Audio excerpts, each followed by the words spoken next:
Jawa Barat itu sekarang sedang benar-benar serius menjadi sorotan di Indonesia. Karena Kang Deddy Mulyadi punya prinsip yang sangat kuat sekali untuk bagaimana seluruh apa yang beliau lakukan demi rakyat. Bahkan pemangkasan besar-besaran anggaran untuk pribadi gubernur. Dan itu kemudian dicontohkan supaya ditiru di kabupaten atau kota yang ada di Jawa Barat. Mobil dinas diadakan, perjalanan ke luar negeri hapus, perjalanan di dalam negeri potong, anggaran rumah tangga gubernur potong, dan banyak lagi. Jangan sampai kejadian seperti di Magetan. Coba cek nih, ketika 14 miliar APBD diserap beli mobil mewah pejabat, 3.300 warga Magetan tinggal di RT Laha.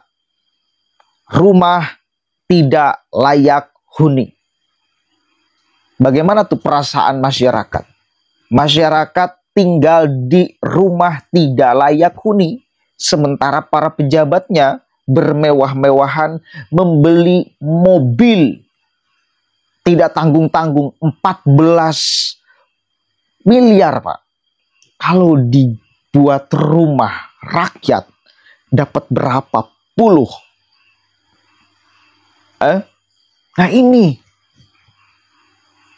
sakit gak sih sebagai masyarakat?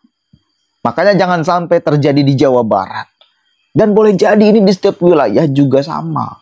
Bila mental para pejabat dan pemimpin kita itu ingin memperkaya bermewah-mewahan dengan jabatannya, bukan untuk pengabdian kepada masyarakat.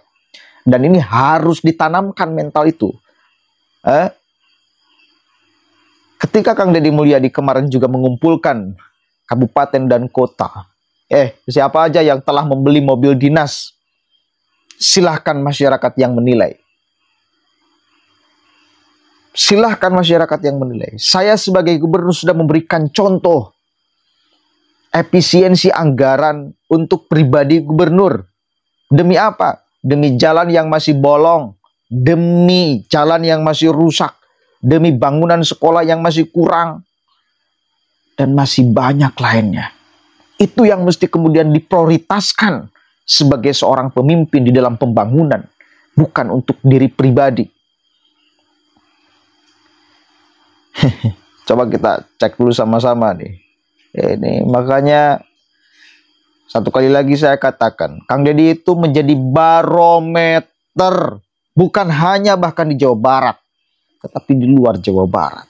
Saya yakin juga di luar Jawa Barat memimpikan pemimpin yang benar-benar peduli kepada masyarakat, bukan hanya peduli terhadap dirinya sendiri. Kita coba cek nih. Provinsi ini agregat di kabupaten kota, demikian juga kabupaten kota agregat dari kecamatan lebih banyak desa. Artinya untuk mewujudkan Jabar istimewa, tentu kita harus mengupayakan kabupaten kota istimewa, kecamatan istimewa, desa istimewa. Prioritas dan sebagainya tadi sudah disampaikan, dan tentu kami selaku membantu Pak Gubernur ya, bertugas untuk mengadministrasikan. Kami sedang mendesain perjanjian kinerja antara Pemda Provinsi Jawa Barat dan Kabupaten Kota untuk pembangunan yang menjadi prioritas, ya, super prioritas. Misal Bapak Ibu, Pak Gubernur menyampaikan salah satu prioritas adalah pembangunan jalan. Tentu titik berat kami adalah jalan provinsi. Nah, kabupaten kota kami mohon melakukan hal yang sama. Jalan kabupaten jangan sampai pinter kodek. Kayak dengan provinsi kudu. Nah, beberes jalan provinsi, ternyata jalan kabupatennya tidak bagus karena memang tidak menjadi prioritas bupati wali kota. Ini harus hilang. Kita juga tidak akan memberikan stimulus bagi para bupati dan wakil bupati yang tetap pakai mobil dinas baru. Artinya dia tidak punya keinginan untuk rakyatnya maju, lebih mementingkan dirinya sendiri biar rakyat yang menilai. Siap. Jadi nanti Bapak Ibu kita akan set up ya, piranti administrasi kita untuk komitmen bersama. Demikian juga Bapak Ibu dengan kecamatan, lebih jauhnya dengan desa. Jangan sampai bupati wali kotanya fokus ke jalan kabupaten, desanya sendiri untuk dana desa tidak fokus ke jalan desa. Itu saya kira yang perlu kita antisipasi, termasuk misalnya miskin ekstrim. Nah, tentu ini salah satu concern provinsi ya, menuju miskin ekstrim 0% 2026. Mau tidak mau 2025 harus 50% ya Pak, sehingga 2026 bisa 100%. Ya. Jadi target kita di Jawa Barat 2026 tidak ada masyarakat miskin ekstrim. Dan ini adalah komitmen Bapak Presiden 08 miskin ekstrim 0 2026 dan laju pertumbuhan ekonomi 8 2029. Tentu Bapak Ibu nanti di kabupaten kota Pak Sekda tolong setup juga perjanjian kinerja dengan OPD, dengan camat, berikutnya camat dengan kepala desa.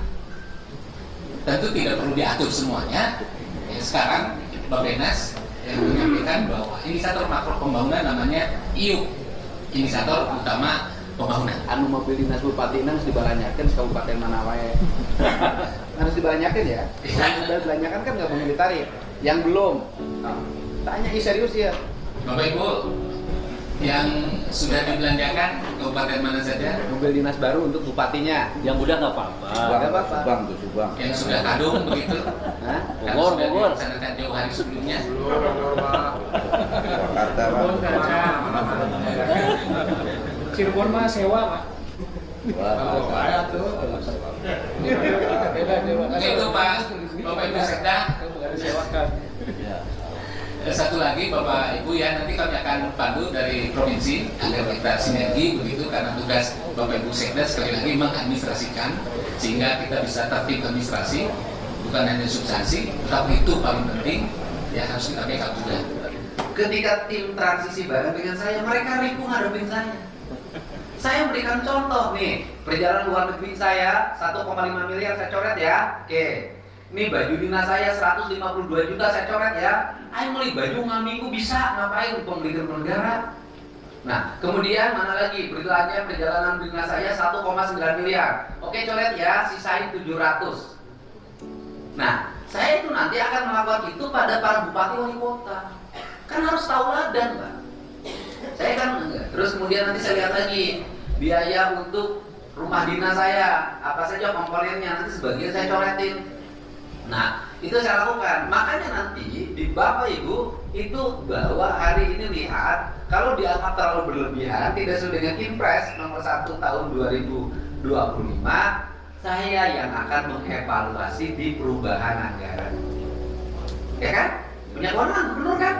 Ini adalah wakil pemerintah pusat untuk membawa misi agar pembangunan ini baik karena sudah dikasih contoh dari atas. Terus itu ya, Pak Sekda siap mengevaluasi perjalanannya, Mas? Siap. Siap. Bisa. Oke, jelas. Memang mesti diterang-terangkan, mesti dikasih ketegasan, ya. Supaya apa sih? Ya supaya Anda itu berbenah sebagai seorang pemimpin. Kalian itu berbenah sebagai seorang pemimpin. Apa sih yang mesti kalian kerjakan sebagai seorang pemimpin? Prioritaskan yang bagaimana sih? Gitu. Kita punya barometer di Jawa Barat sekarang. Di kabupaten atau kota kita. Bila bupati kita, bila wali kota kita membeli mobil dinas baru, sementara ada masyarakat yang masih rumahnya roboh, jalannya masih rusak, jalannya masih bolong, kritik. Sah atau tidak sih? Anggaran itu kemudian dipakai beli mobil. Sah. Secara aturan ya sah. Tapi secara etika publik, secara moral, secara empati, silakan aja kita takar. Punya moral gak mereka? Punya empati gak mereka? Punya rasa untuk melindungi, ingin menghibahkan dirinya untuk mengabdi gak kepada masyarakat? Maka bila ada yang seperti itu, di kemudian hari kita harus tandai. jangan lagi dipilih. Kan itu sakit, Pak, masyarakat bila melihat misal seperti di Magetan ini 14 miliar untuk beli mobil. Sementara 3.300 rumah tidak layak huni ada di sana. Prioritaskan yang mana sih? Makanya ini contoh bukan contoh edel-edel Kang Deddy Mulyadi itu. Bukan mencontoh sesuatu yang sederhana. Sesuatu yang sangat besar. Ya, yang itu pertanggungjawabannya terhadap moral dan etika publik. Empati sebagai seorang pemimpin. Ya, yang mestinya melakukan perlindungan dan penghibahan dirinya untuk masyarakat. Begitu. Mudah-mudahan ada manfaatnya dan mudah-mudahan para pejabat di kita, di Jawa Barat khususnya, dan di Indonesia pada umumnya, pada soleh-soleh, ya, bekerja dengan baik, mengabdikan dirinya untuk masyarakat dan untuk alam di wilayahnya masing-masing. Karena kalau pejabatnya tertib semua seperti itu, maka saya yakin dan saya pastikan Indonesia akan cepat berubah dan akan cepat maju. Masyarakatnya akan tertib. Pemimpinnya juga akan dihormati serta dihargai. Kenapa? Karena masyarakatnya menaruh kepercayaan full kepada pemimpinnya, kepada pemerintahnya. Kenapa? Karena pemerintahnya benar-benar memerintah itu untuk prioritasnya adalah melindungi masyarakat. Assalamualaikum warahmatullahi wabarakatuh.